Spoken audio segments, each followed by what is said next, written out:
bungana n'uburemerezi bw'inyishu yawe. Nimwaguma muri jewe please, amajambo yanje akaguma muri mwebwe egala, musabe icyo mugomba cyose kizobabera ko. Ukeneye umwana, ukeneye kubaka, ukeneye kwishugwa ejo nk'aya mango, mu kwezi gukurikira nk'aya mango, mu mwaka uza nk'aya mango,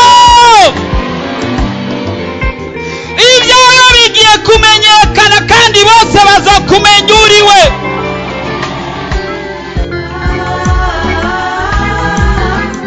Ariko Yesu araha, ariko arakubaza ati ubu ugomba gukira ni mugwayi. woba urusha, woba uremerewe, woba ufise ibibazo waburiye inyishu, woba ugomba kwakira Yesu Kristo nk'umwami n'umukiza w'ubugingo bwawe, woba ugomba kuvugana n'umukozi w'Imana Pastor Jackson Nkeshimana, wo mwandikira ubutumwa bugufi kuri 76 96 96 96 kugira ngo agusengere kandi agufashe mu buryo bw'impwemu. Yesu yavuze ngo nimuze kuri jewe mwese abananiwe n'abaremerewe ndabaruhura. Afitiye Yesu mukinga zatiwe ariba ibyiza gusa endeze z'umutima. Urashaka kwama ukurikirana ubutumwa bwiza ku telefone yawe? Ja kuri YouTube wandike Pastor Jackson Nkeshimana, urasanga ko ubutumwa hamwe n'ubwo yavuze kera. Ntibibagire kugira subscribe canke s'abone, wibuke kubusangiza n'abandi.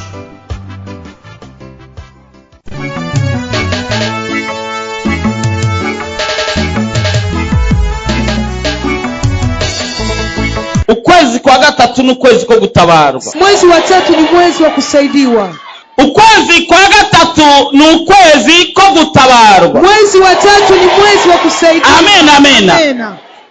Waratewe kenshi, umeshambuliwa mara nyingi, warahuye n'ibibazo kenshi, umepata matatizo, warahuye n'ingorane kenshi, umepata shida mara nyingi, wararondeye ubutabazi mu buryo bucanga ubundi ntibijakunda, umetafuta usaidizi ukunako kwezekana. Ariko ku kwezi kwa gatatu, lakini mwezi huu wa tatu, turasoma Esteri 3:12 na 13. Turasoma mu izina rya Yesu. Amen. Bukeye ku munsi w'13 w'ukwezi kwa mbere, bahamagara abakarani b'umwami, bandika byose nk'uko Hamani yabishinze, babirungikira ivyegera by'umwami n'abaganza ibihugu byiwe byose n'abaganwa bo mu mahanga yose, igihugu cyose uko inyandiko zaco ziri n'ihanga ryose uko ururimi rwaryo ruri, bavyandika mu izina ry'umwami Hasuwerusi, babidoma kw'ikimenyetso cyo kumeta y'umwami. 13. Nuko barungika ivyo vyete babiha intumwa zibijana mu bihugu by'umwami byose, ngo bageseze abayuda bose, abakuru n'abato n'ibibondo n'abagore, ngo babice babahonye ku munsi umwe. Niwo munsi w'13 w'ukwezi kw'12 kwitwa Adari, kandi banyage ivyabo. Imana idufashe cyane. Izi ni inkuru zivugwamo cyane cyane umwami Ahasuwerusi. Hizi ni habari zinazungumza mfalme Ahasuwerusi n'umwamikazi wiwe yitwa Vashiti na malikia Vashiti na Esiteri na Esther na Mordekai na Amani. Amen. Izi ni inkuru muzi cyane. Hizi ni habari ambazo mnafahamu sana. Ni bake bashobora kuba batarazumva. Ni wachache hawajasikia habari hii, wengi mshasikia. Ariko reka tuzivuge tuzice ku masonga. Lakini acha tuseme kwa kifupi. Abatari bwazumve muke muhasoma ico gitabo cyose. Wale ambao hawajasikia msome kitabu chote. Uyu Hamani nakomere kuri Ahasuwerusi. Nikianzia kwa mfalme Ahasuwerusi, yari umwami atwara ibihugu 127. Alikuwa ni mfalme anaongoza nchi 127. Uhereye mu Buhindi ugashika muri Ethiopia. Kuanzia Uhindi mpaka Ethiopia. Uzi geography ukiona Ubuhindi buri. Tunaona mahali Uhindi ulipo. Uza kugeza muri Afrika, wale muri Asia, ukachuza kugeza muri Afrika. Unatokea Asia unaingia Afrika. yatwara ibihugu 127 aliongoza nchi 127. agera igihe agira umunsi mukuru w'iminsi 180 bisigura amezi 6. Ikafika siku akafanya sikukuu ya siku 180. wogira umunsi mukuru w'amasaha 2 ukagenda uvyimba ngo wagize umunsi mukuru. Wewe unafanya sikukuu ya saa 2 unaenda unavimba umefanya masikukuu. wewe yagize umunsi mukuru w'iminsi 180. Yeye alifanya sikukuu ya siku 100. amezi 6 bahera mu gatondo bagashikana ikindi gitondo bari mu munsi mukuru baryoherwa bariko barajya banywa. Miezi 6 wanaanzia asubuhi wanakula wanakunywa hadi jioni. Akagutegura iminsi 7. Akaenda kuandaa siku 7 yo kuraba gusa ubwiza bw'ivyiwe biri mu nzu yiwe. Siku ya kuangalia uzuri ulioko katika mambo yake. Inja barira mu babakuri bariramo n'ibyo banyweramo yari amabakuri y'inzahabu. Chakula walikuwa wanakulia kwenye mabakuri ama kinywaji ilikuwa ni dhahabu. Uravyumva nawe ikori ryava mu bihugu 127 nijari kubura gukora amabakuri y'inzahabu. Unasikia nawe kodi inatoka katika nchi 127 haingekosa kutengeneza dhahabu. Ariko hari n'abantu usanga atarigera arambara n'inzahabu atazi n'ingenisa. Lakini kuna watu nakuta hajavaa dhahabu ama hajui jinsi inavyofanana. Umwami Asuerusi, mfalme Asuerusi bamaze kunywa vino imugeza hano. Eti alipokunywa vino inamfikia kwenye kichwa. Ataryoherwa kwereka abantu ingene umugore we ari mwiza. Akafurahia kuonesha watu jinsi mwanamke wake ni mrembo. Murazi ko umugore wese avana inatokana na vipodozi jameni urezi unajua kwamba kugira umugore abegwe bivana ni vipodozi. None umugore umwana atwara ibihugu 127. Sasa mke wa mfalme anaongoza nchi 127. Yobura kuba mwiza gute? Anaweza kosa kuwa aje mzuri. Yisiga icyo ashatse, anajipaka kila anataka, yambara icyo ashatse, anavaa kila anakitaka, ajija ashatse, anakula kila anakitaka, afisa abaganga bose, ana madaktari wote. akeneye ko abariyo abyibuha arabyibuha, akitaka nenepe ananenepa, ashatse ko ariyo abyibuha akabyibuha, akitaka hapa panenepe hapa pakone, ashatse ko abyibuha arabyibuha, akitaka huku pavimbe ashatse ko abyibuha arabyibuha, akitaka hapa panenepe ananenepa. Bongo kweli kweli. Umwamikazi Malikia yibagira Imana yamukore icyo yamugize kuba umwamikazi w'ibihugu 127, akasahau kile chenye Mungu alimfanya kuwa malikia wa nchi 127. Acharagaba, akakataa. Umwami atafata ingingo zo kurondera uwundi mwamikazi. Mfalme akakamata shauri nyingine kutafuta wengine malikia. Abigiriwe inama n'abaganwa. Alipofanya ushauri na waziri, nitwatebako, hatuwezi kawia hapo. Umwami rero azana Esiteri. Mfalme kamleta Esther. Esther sinina kumwingene yavyinjiyemo, sitasubiri kusema kitaliingia ku ntego yacu ili tuingie kwenye malengo yetu. Esiteri rero, Esther sasa umwana w'umuheburayo, mtoto wa Kiebrania, mugabo mwene se wabo ari we Mordekai yari zamu, mugabo aza kumurera, yari musaza we, yari mwene se wabo, alikuwa kaka yake, akaenda kumlea, mugabo amurera nka se, akamlea kama babake mzazi. Abavyeyi biwe nyezina bari barapfuye, maana wazazi wa Esther walikuwa wameshafariki. Mwene se wabo afu kaka yake uja Mordekai abari wa murera, Mordekai kamlea. kandi ico gihe Esiteri yitwa Hadasa. Tena hiyo wakati Esther alikuwa anaitwa Hadasa. Ego maze mugabo yamureresheje udufaranga yaronka mu kazi k'uzamu, lakini alimkomalisha kwa tupesa alipata kunjea uzamu. Aza kumenya makuru ya Vashiti, akaenda kujua habari za Vashiti, acaribira akabanga mushikiwe canke yitwa umwana wiwe ko niyo yamureze, akamuibia siri dadake kama gisi alimulea kama babake. Ati nawe ojaye ukipima nawe kumbure nawe umwamikazi. Akasema na unaweza kwenu najipima, unaona kama bahati yako inaweza kama Vashiti yari mu bwamikazi mugabo ni cyari kibanza ciwe. Vashiti alikuwa ni malikia lakini hakikuwa nafasi yake. Arabicaye mu kibanza cawe bagira bazokubisa. Kuna watu wanaketi katika nafasi yako wanataka kupisha. Haleluya. Uwo munsi rero, hiyo siku sasa, ibizamini biraba Esiteri arengana, mtihani ukakuwa,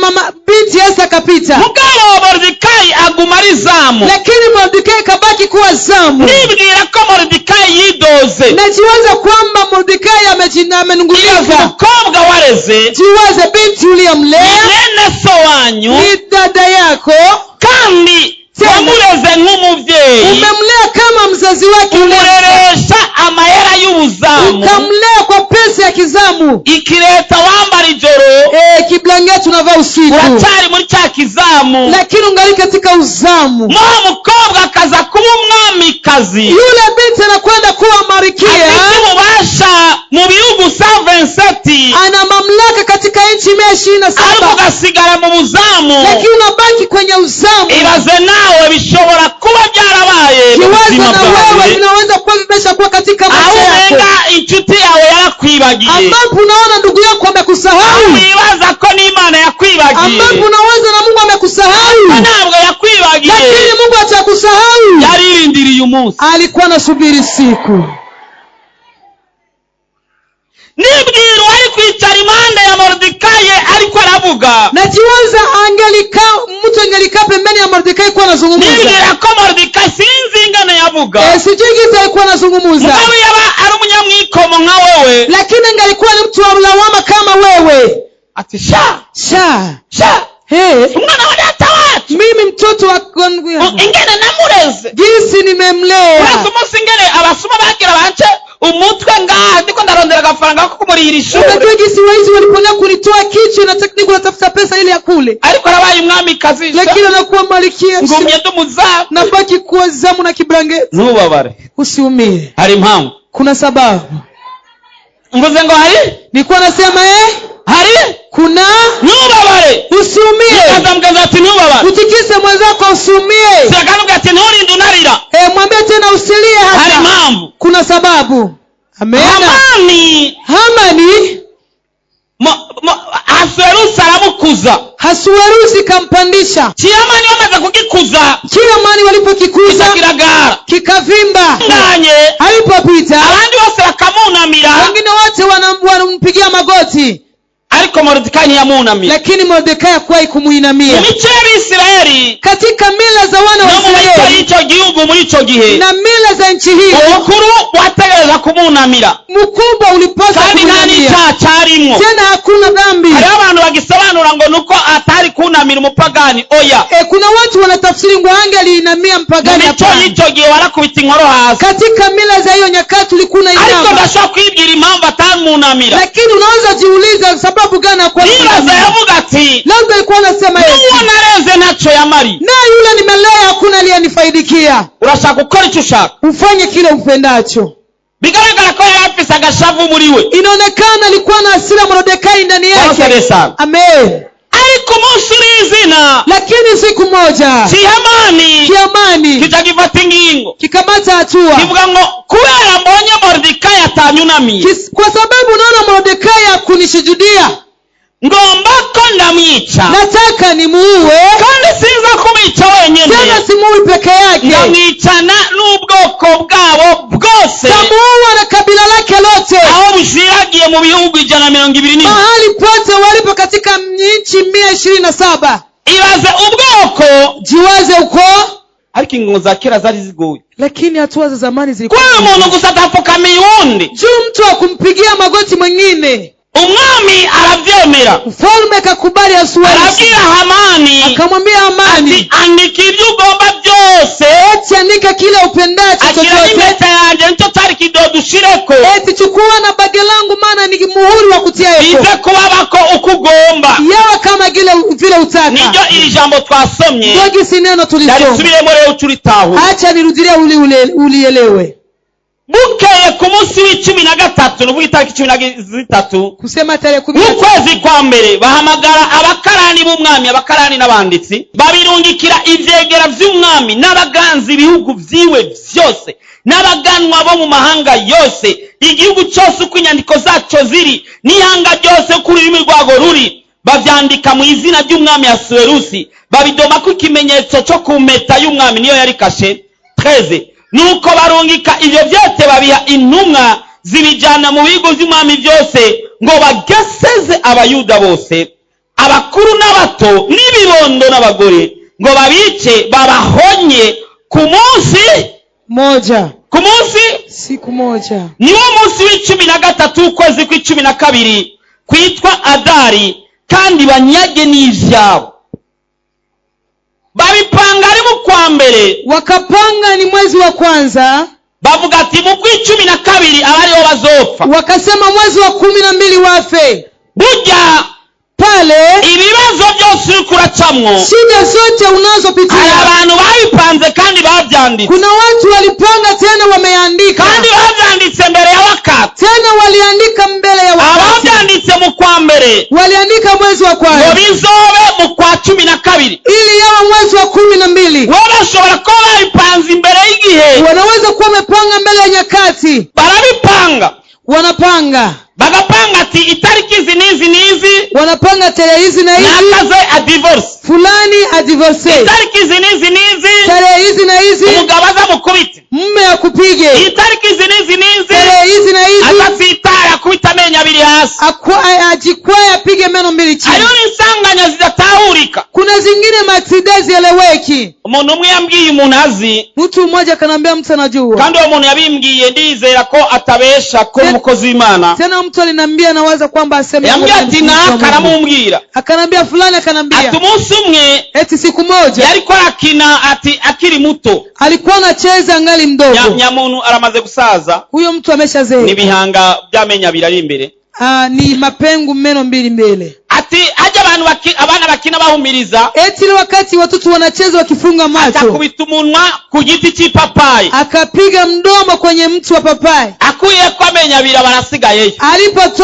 Alipotoa kinywa pale, meno mawili kabaki kwenye mti. Iyo ni insanganya isanzwe yaho melogwa. Hiyo ni accident kawaida change yararoswe. Ipapayi nyene Papai kabisa. barasade sana. Amen. Nukuvuga ko barakora amaksida, Ni kusema kwamba wanatengeneza bagakora maksida, ibyago biza kuba, wanatengeneza mabata kuwa, baranditse wameandika naandikwa n'itariki, na tarehe, itariki runaka azamukure mu kazi, tarehe fulani wa mtu itariki runaka azagwara ingwari, tarehe fulani wa itariki runaka bizegenda uko, tarehe fulani ende ariko bafise imana mbi ko bitaza kuba uno munsi tuza lakini kubihindura. wana bahati mbaya, maana itakuwa leo tutakwenda. Haleluya. Amen. Ararungika makete muri ivyo bihugu vyose, Katumana vibarua katika nchi hizo zote, barandika n'ikidodo cy'umwami na muhuri wa mfalme. Abaheburayo barabimenya, Waibrania wakajua, bararindira uwo munsi kugira ngo uzoshike bimenyekanye kuva mu kwa mbere, wakasubiri hiyo siku ifike, ikajulikana kuanzia mwezi wa kwanza. bararindiriye kugira ngo mu 12 baze bapfe, Wakasubiri mwezi wa 12 ili wafe, ariko ntugipfuye mu izina lakini hufi katika jina la Yesu.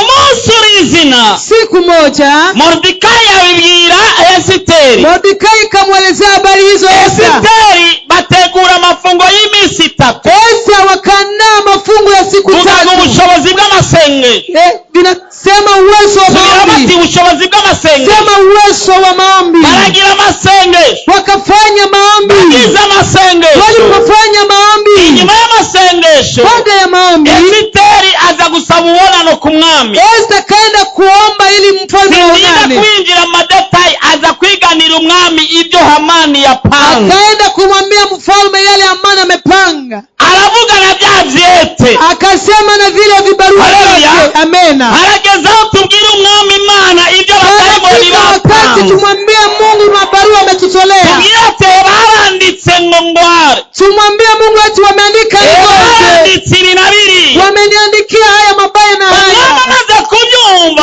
Mfalme aliposikia arashangashirwa, akakasirika. bari bamaze no kuishiraho igiti bazomanikako Mordekai, Walikuwa wameshachunga mti watatungika Mordekai.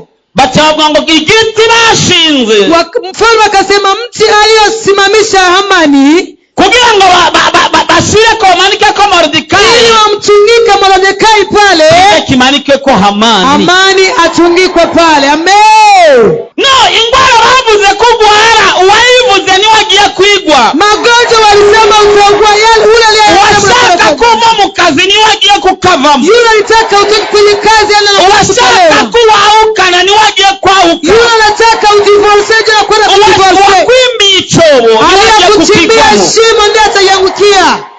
Amen. Umwami rero atabwira zamu Mordekai Mfalme akaambia zamu Mordekai ati nawe rero, eti na wewe nawe sasa andika ibyo ugomba ko biba bikuzamo vya bindi hinjire mu bishaje. na wewe andika vile unataka vitowe vile vingine, paingie vyako vipya. ora nakubwiye ngo wandike nawe bishaka. Na wewe Bwana nakwambia andika nawe vipya. Amen, amen. Bari baranditse ngo ntuzorongorwa. Waliandika kwamba utolewa. Wandika ati bari banditse ngo sinze ndongorwe none nzorongorwa itariki runaka. Wandika ati waliandika sitaolewa. Bari banditse ngo sinzogura inzu yanje mugabo nzoyigura itariki runaka. Waliandika nisiuze jumba lako lakini tauza tarehe fulani. Bari bavuze ngo sinzoshika mu buzima none nzohashika ku itariki runaka. Waliandika mahali hapa nisipafiki katika maisha lakini tarehe fulani nitapafika. Reka rero turabe izo tariki rero. Acha tuangalie tarehe hizo. Haleluya. Amen. Tusome Esiteri 8:9. Kitabu hiki cha Esther 8:9. Esiteri 8:9. Esther 8:9. Twasoma mu izina rya Yesu. Amen. Nuko icyo gihe abakani b'umwami barahamagarwa. Hari ku munsi wa 23 w'ukwezi kwa 3. Amena. Harabyumvise? Kuna yule amesikia. Harabyumvise? Kuna yule amesikia. Kasubiremo umve. Acha nirudi. Nuko icyo gihe abakani b'umwami barahamagarwa. Hari ku munsi wa 23 w'ukwezi kwa 3 kwitwa Sivani. Bandika ibyo Mordekai yashinze ku bayuda byose.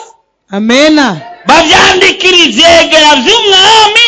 Amena. N'abaganzi ibihugu. Amena. N'abaganwa b'ibihugu 127. Amen. Uhereye mu Buhindi ugashitsa Ethiopia. Amen. Igihugu cyose uko inyandiko zaco ziri n'ihanga ryose uko ururimi rwaryo ruri. Bandikira n'abayuda mu rurimi rwabo uko inyandiko zabo ziri. Imana ihabwe icubahiro. Amena. Bwana Yesu abareke. Mwami Yesu abahezagire. Itariki 23 tarehe 23 z'ukwa 3 za mwezi wa 3 hari icyo waragiye kugukorera. Kuna kile Bwana anakwenda kutendea na wewe. Haleluya. Amen. Uwo munsi natwe tuzandika. Hiyo siku nasi tutaandika. Duhinduze. Tubadilishe. Ni kwezi ko gutabarwa. Ni mwezi wa kusaidia. Ibyo banditse uhoragira bifuta. Yale wameandika Bwana na kwenda. Babyanditse ukivuka. Wameandika ngano na babyanditse mu mwaka uheze. Wameandika mwaka banditse ibibi bizokubako. Wameandika mabaya. Enda nawe uze wiyumvira ibyiza nawe ugiye kwandika. Acha na ujiwaze mazuri kwa kufutisha. China tatizo. Imana igiye gukora mu buzima bwawe. Mungu anakwenda kutenda katika jina la Yesu. Agiye guhindura. Kuna watu wanakwenda kubadilika. Kuna kusaidiwa. Mordekai aratanga itegeko. Mordekai katoa amri. Mordekai ni nderero zamu. Mordekai ni nani? Ni zamu. Yibutsa n'Uhoraho. Anakumbukwa na Bwana. Nacho bitwaye icyo ukora. Haijalishi kile unatumika. Nacho bitwaye uko witwa mu muryango. Haijalishi jinsi unaitwa kwenye familia. Nacho bitwaye agasuzuguro urimo. Haijalishi dharau uliomo. Araguhaye nawe kwandika. Lakini Bwana anakupa nawe kuandika. Abasekretari b'ijuru. Wasekretari waandishi wa Mungu. Wanaitwa. Ijuru. Yes. Kugiye gutabara. Maana unakwenda kusaidizwa. Abasekretari b'ijuru. Waandishi wa mbingu. Barahamagawe. Wameitwa. Kugira ngo bandike gutabarwa kwa. Waandikwa kusaidiwa kwa. Uzadondagura ibyo bandika. Na wewe useme yale wataandika. Utangura kuvuga ngo. Uanze kusema eti. Yanditse ngo sinzo. Eti iliandikwa kwamba ni si. Biravutse. Vinafutwa. Handitse ngonzo. Kwa sasa panaandikiwa nta. Nita. Nzo. Nita. Kana pana jenyine. Kana pana wewe mwenyewe, mimi mwenyewe. Jewe n'umuryango wanjye. Mimi na familia yangu yote. N'abazomoka. Na kizazi changu chote. Nubure aya mahirwe adasa. Usikose hii nafasi. Hari mambo. Kuna sababu. Hari mambo wari ukiri muri ibyo bibazo. Kuna sababu ulikuwa katika shida hii. Warurindiriye umunsi nk'uyu. Ulikuwa unasubiria siku kama hii. Ambapo Bwana anataka yatende. Akubwira Abisirayeli. Bwana akamwambia wana wa Israeli. 14. Kutoka 14. Hagarariye gusa. Ati jisimamia tu. Tabarwa kuhora. Kusaidiwa kwa Mungu. Wihagaye waraje gutabara.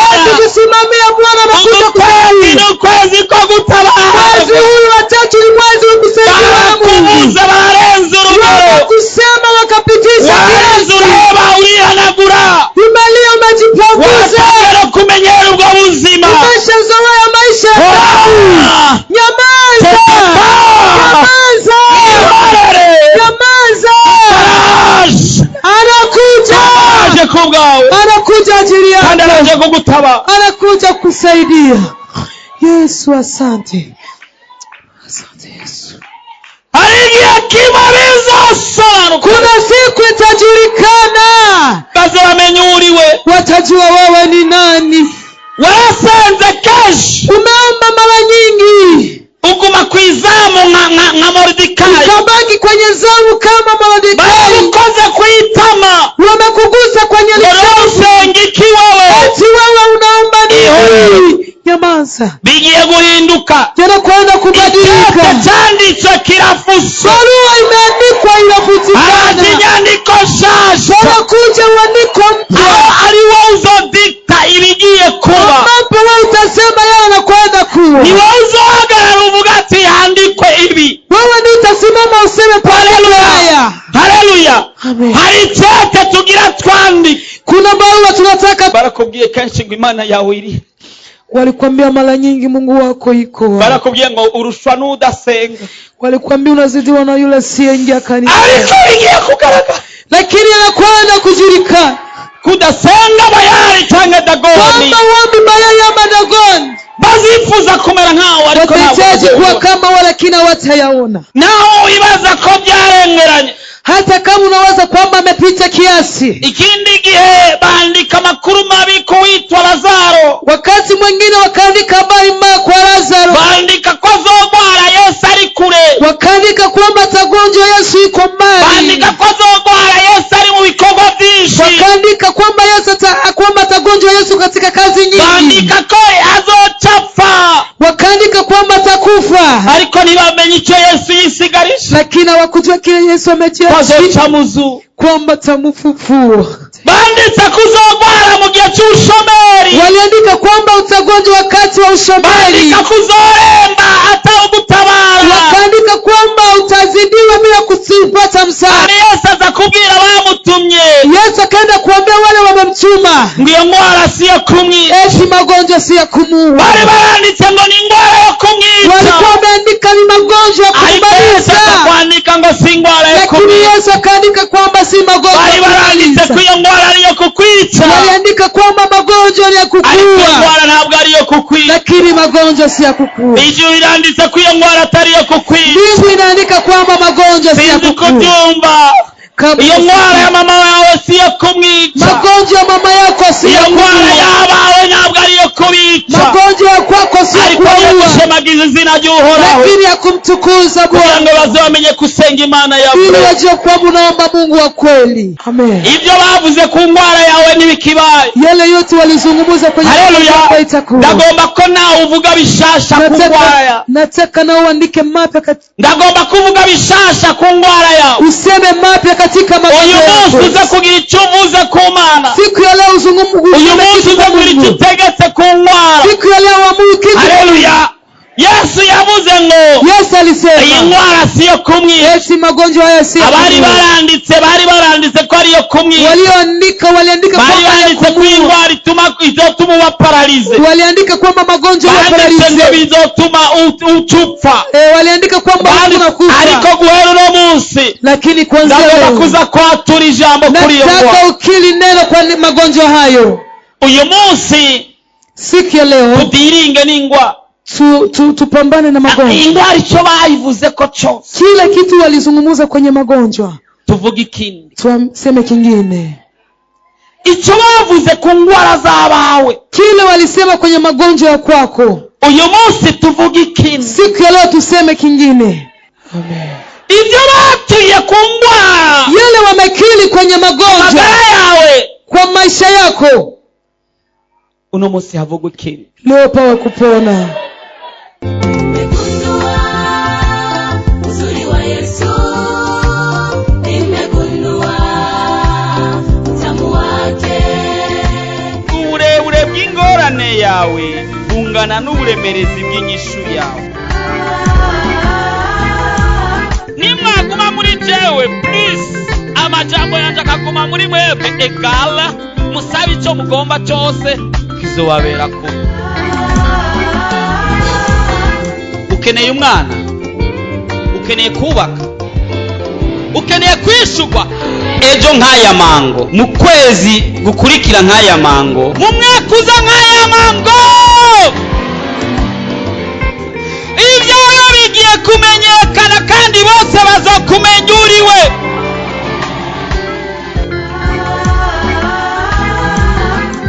Ariko Yesu araha ariko arakubaza ati ubu ugomba gukira nimugwane.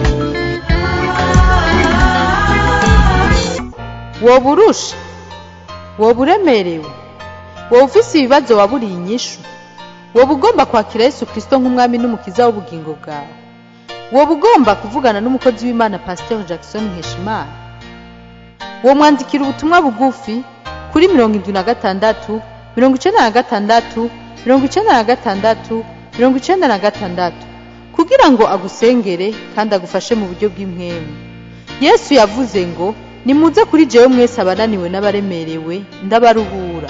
afitiye byinshi mu kiganza cyiwe areba ibyiza gusa indazana z'umutima.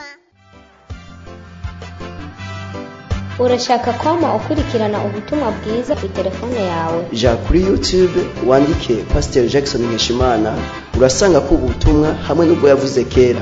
Ntibibagire kugira subscribe canke sabone, Wibuke kubusangiza n'abandi.